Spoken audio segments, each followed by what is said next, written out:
कभी कभी उपासक फंस जाता है। सामने वाले को प्रसन्न करने की चेष्टा में कभी कभी उपासना में बाधा खड़ी हो जाती है। ये कैसे संतुष्ट होगा? ये बहुत बड़ी कमी है। इसी को कहा गया है दया बिना साधु कसाई, और दया करी तो आफत आई। सामने वाले को परमार्थ का उपदेश करके दूर हट जाना चाहिए। वो पकड़े परमार्थ को तब तो उसको निकाला जा सकता है, और यदि कहीं कि इसको संतुष्ट करके निकाला जाए तो वो कभी संतुष्ट नहीं हो सकता। ऐसी नीच वृत्ति होती। जितना आप उसको निकालने की चेष्टा करेंगे उतना ही वो आपको दलदल में धंसाता जाएगा। ये प्रकृति का सिद्धांत है। इसलिए उपासक को निरपेक्ष रहना चाहिए, किसी की अपेक्षा नहीं रखनी चाहिए। ये अनुभूत बात कह रहे हैं। जो संतों से अनुभूत है वही हृदय में अनुभव में आता है। उपासक को यदि कभी ऐसा अवसर मिले कि किसी को भगवत मार्ग में बढ़ाना है तो वो ये ध्यान रखे कि हमें अपने को बचा करके इसको निकालना है।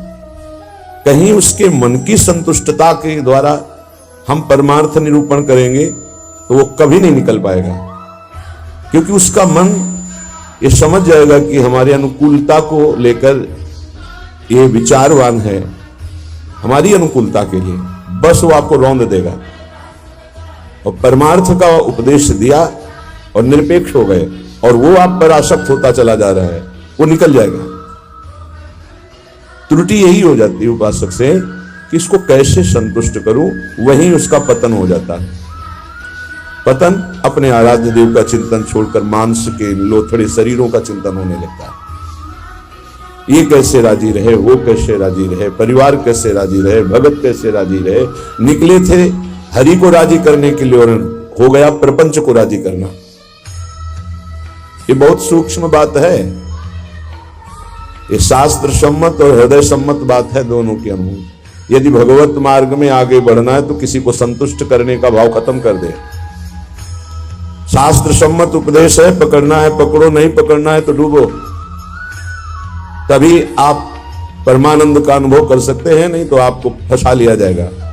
ये सूत्र उड़िया बाबा का है, दया बिना साधु कसाई और दया करी तो आफत आई। बीच में समझो, दया नहीं तो साधु कैसा, और दया की तो फंस गए।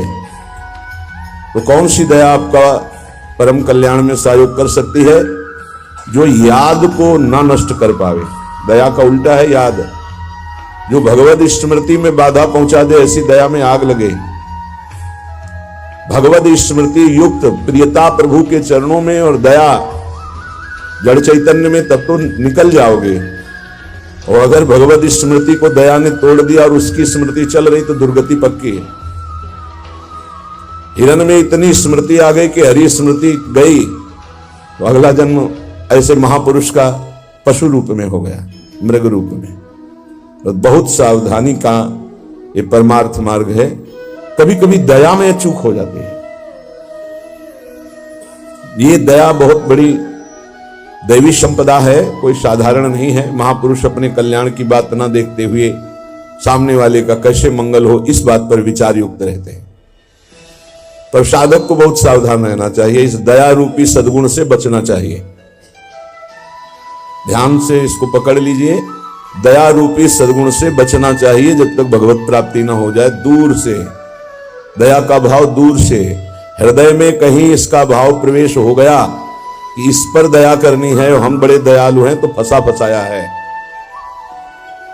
भजन करने से हृदय बड़ा द्रवित हो जाता है। द्रवित हृदय में करुणा और दया की लहरें उठती रहती हैं। उसको लगता है क्या दे दूं, क्या कर दूं, कैसे ये भगवान में लग जाए। अच्छी बात है, पर व्यवहार में ये तुम्हारी बात कोई जान गया कि तुम इतने दयालु हो तो दुरुपयोग कर देगा। तुम्हारी इस दया का दुरुपयोग हो जाएगा। बहुत अच्छे से इसको समझ के बोल रहे हैं। इसलिए चाहे गृहस्थ हो चाहे विरक्त हो, यदि भगवत प्राप्ति करनी है तो दया रूपी सद्गुण को हृदय में दबा दो। बाहर से निरपेक्ष और उदासीन रहो। जब कभी भगवान ऐसी सामर्थ्य दें तो निरपेक्ष होकर के उससे कोई आसक्ति न रखते हुए उपदेश कर दिया और दूरी बनाए। नजदीकी बनाया तो फंसे, ये ऐसे है प्रपंची। नजदीकी बनाया तो फंसे, और फंसे तो तुम्हारी निंदा ये करेंगे, तुम्हारे ही विपरीत चलेंगे। बहुत सावधान। जैसे डूबने वाले को बचाने वाला जाए और चतुर तैराक ना हो, चतुर इसलिए कि अपने को बचा ले, तैराक इसलिए कि उसको भी निकाल ले, तो डूबने वाला पहला काम करता है बचाने वाले को डुबोता है और ऊपर उठ के सांस लेना चाहता है। बस ऐसे ही बहुत समुद्र में, प्रपंच में कामी क्रोधी लोभी ऐसे जो जन डूबे हुए हैं, साधु का कर्तव्य है उनको निकालना, पर परम प्रवीणता पूर्वक अपने को बचाते हुए, नहीं तो पक्का डूब जाएगा।